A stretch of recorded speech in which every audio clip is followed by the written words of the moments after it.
Hi, എല്ലാവർക്കും സുഖല്ലേ? Christmas ഒക്കെ ഇങ്ങ് അടുത്തല്ലേ?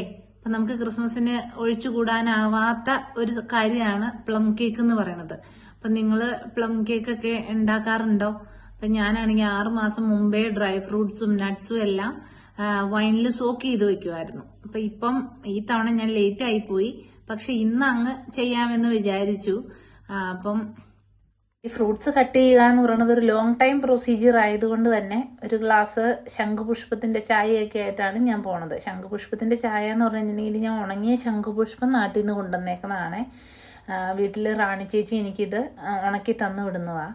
അപ്പം അത് ഒരു 3 എണ്ണം എടുത്ത് വെള്ളത്തിലിട്ട് തിളപ്പിച്ച് അത് തിളച്ച് കഴിയുമ്പോഴത്തേക്കിനും അതിൻ്റെ കളറെല്ലാം അതിലേക്ക് വരും. എന്നിട്ട് നമ്മളത് അരിച്ചെടുത്തതാണ്. അതിലേക്ക് ഒരു അല്പം നാരങ്ങ പിഴിഞ്ഞൊഴിക്കുമ്പോഴത്തേക്കിനും അതിൻ്റെ pH വാല്യൂവിൽ ഉണ്ടാകുന്ന വ്യത്യാസം കൊണ്ട് ഇതിൻ്റെ കളർ ചേഞ്ച് ആവണതായി കാണാം. നല്ല ഉജാല കലക്കി വെച്ചതുപോലെയാവും.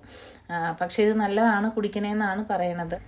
അപ്പോൾ ഇന്നത്തെ കലാപരിപാടികൾ ഇങ്ങനെ ആരംഭിക്കുകയായി. ഞാൻ ഇന്ന് തന്നെ ഫ്രൂട്ട്സ് അരിഞ്ഞിട്ടില്ല എന്നുണ്ടെങ്കിൽ ഇനിയും ഒത്തിരി ലേറ്റ് ആവും. മിനിമം ഒരു 15 ഡേയ്സെങ്കിലും നമ്മളിത് സോക്ക് ചെയ്ത് വെക്കണം.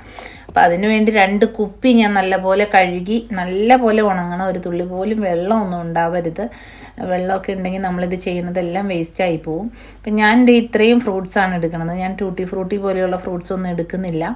ഞാൻ എടുക്കുന്നത് cranberries, cashew nuts, raisins, prunes, dates. ഇതെല്ലാം വളരെ ചെറിയ പീസസ് ആയിട്ട് നുറുക്കിയെടുക്കുക എന്നുള്ളതാണ് ഞാൻ ചെയ്യുന്ന ആദ്യത്തെ കാര്യം.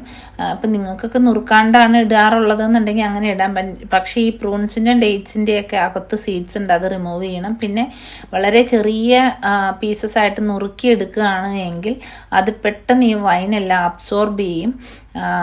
അതുപോലെ തന്നെ എനിക്ക് ഈ കേക്ക് കട്ട് ചെയ്യുമ്പോൾ ഈ പീസസ് ആയിട്ട് കടിച്ച് കിട്ടുന്നതും എനിക്കിഷ്ടമില്ല.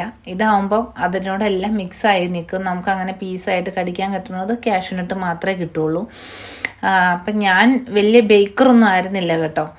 എനിക്ക് ബേക്ക് ചെയ്യാൻ പറ്റുമെന്നൊന്നും സ്വപ്നത്തിൽ പോലും ഞാൻ ചിന്തിച്ചിട്ടില്ല. അതൊക്കെ വലിയ കുക്കായിട്ടുള്ള ആളുകൾക്കൊക്കെ മാത്രം ചെയ്യാൻ പറ്റുന്നതെന്നൊക്കെ വിചാരിച്ചുകൊണ്ടാണ് ഇരുന്നത്. അപ്പം ഞങ്ങൾ അബുദാബിയിലായിരുന്നപ്പോൾ എനിക്ക് അവിടെ കുറേ നല്ല ഫ്രണ്ട്സ് ഉണ്ടായിരുന്നു. അപ്പോൾ അവർ നന്നായിട്ട് ഈ പ്ലം കേക്ക് ബേക്ക് ചെയ്യും പള്ളിയുടെ ആവശ്യങ്ങൾക്കൊക്കെ ആയിട്ട്. അപ്പോൾ ഒരു ദിവസം അവർ കേക്ക് ബേക്ക് ചെയ്യാൻ നേരത്ത് എന്നെ അവർ കൂടെ കൂട്ടി.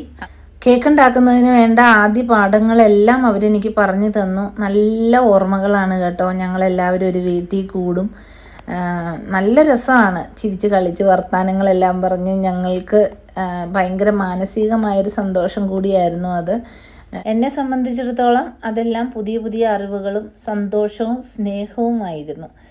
അങ്ങനെ ഇത് എല്ലാ ഫ്രൂട്ട്സും നട്ട്സും വളരെ കുഞ്ഞായിട്ട് അരിഞ്ഞെടുക്കുകയാണ്. ഒരു ദിവസം മൊത്തം വേണ്ടി വന്നു ഇത് മൊത്തം അരിഞ്ഞു തീർക്കാൻ. അതിനിടയ്ക്ക് കുഞ്ഞുങ്ങൾ സ്കൂൾ വിട്ടു വന്നു, അവർക്ക് ഫുഡ് കൊടുത്തു. അങ്ങനെ അവരുടെ കാര്യങ്ങളും ഇടയ്ക്ക് ചെയ്തുകൊണ്ട് തന്നെയാണ് ഞാനിതൊന്ന് അരിഞ്ഞെടുത്തേക്കണത്. ഫ്രൂട്ട്സും നട്ട്സും ചൂസ് ചെയ്യുമ്പോൾ എല്ലാവരും ശ്രദ്ധിക്കേണ്ട ഒരു കാര്യം കേട്ടോ, നല്ല ക്വാളിറ്റി ഉള്ളത് തന്നെ ചൂസ് ചെയ്യണം. അല്ലാന്നുണ്ടെങ്കിൽ നമുക്ക് അത് വൈനിലെല്ലാം സോക്ക് ചെയ്ത് കുറച്ച് ദിവസം കഴിഞ്ഞ് തുറക്കുമ്പോഴത്തേക്ക് അതിന് ഭയങ്കര ഒരു കാറിയ ചുവ വരും. ഇപ്പം നമ്മൾ എത്ര സൂക്ഷിച്ചാലും കടയിൽ കുറച്ച് നാൾ ഇരുന്ന് പഴകിയ നട്ട്സൊക്കെ കിട്ടണമെങ്കിൽ നമുക്ക് അബദ്ധം പറ്റാറുണ്ട്. ഇനി നമ്മൾ ഓരോ അളവനുസരിച്ച് ഓരോ കേക്കിനും വേണ്ട അളവിനനുസരിച്ച് കുപ്പികളിൽ സെറ്റ് ചെയ്യാൻ പോവാണ്. അപ്പോൾ എപ്പോഴും നമ്മൾ ഏറ്റവും താഴത്തെ തട്ടിൽ നമ്മൾ നട്ട്സാണ് ചെയ്യണത്. കാരണം നമ്മൾ വൈൻ ഒഴിക്കുമ്പോൾ അത് ഏറ്റവും അടിയിലാണ് വന്ന് കിടക്കുന്നത്. അപ്പോൾ ഈ നട്ട്സാണ് സോക്കാവാൻ ഏറ്റവും പാടുള്ളത്. അപ്പോൾ ഏറ്റവും അടിയിൽ നട്ട്സ് ഇടുക. അതിനുശേഷം അതിൻ്റെ മുകളിൽ നമ്മൾ അരിഞ്ഞു വെച്ചിട്ടുള്ള ഡ്രൈ ഫ്രൂട്ട്സ് ഓരോന്നോരോന്നായിട്ട് ഇട്ട് കൊടുക്കുക. ഞാൻ ഒരു കുപ്പിയിൽ വൈനും ഒരു കുപ്പിയിൽ റമ്മും ആണ് ഒഴിക്കുന്നത്. അഗാധമായി സ്നേഹിക്കുന്നത് എന്തും നമ്മുടെ ഭാഗമായി തീരുമെന്ന് പണ്ട് ഹെലൻ കെല്ലർ പറഞ്ഞതുപോലെ എല്ലാവരും അഗാധമായി പരസ്പരം സ്നേഹിക്കുക. ഇത് എൻ്റെ ഫ്രണ്ട്സിൻ്റെ സീക്രട്ട് റെസിപ്പിയാണ്. അതുകൊണ്ട് ഞാനിതിൻ്റെ കംപ്ലീറ്റ് റെസിപ്പി പറയുന്നില്ല. കാരണം അവർ വളരെ കാലങ്ങൾ കൊണ്ട് മാറി മാറി പരീക്ഷിച്ച് ഫൈനലൈസ് ചെയ്ത ഒരു റെസിപ്പി ആയതുകൊണ്ട് ഞാനിത് പുറത്ത് വിടുന്നില്ല. അപ്പം നമ്മുടെ ഇന്ന് ഇതേ ഫ്രൂട്ട്സ് എല്ലാം സെറ്റാക്കി ഇന്നത്തെ കലാപരിപാടികളെല്ലാം അവസാനിച്ചു. ഞാൻ ഇട്ട് വന്നപ്പോൾ എനിക്കൊരു കുഞ്ഞു കുപ്പിക്കും കൂടി ഇടാനുള്ളത് കിട്ടി കേട്ടോ. അങ്ങനെ 3 കുപ്പികളിലാക്കി സെറ്റ് ചെയ്തു. അപ്പോൾ ഓക്കെ, അടുത്ത വീഡിയോയുമായി വീണ്ടും വരാം. Okay, by.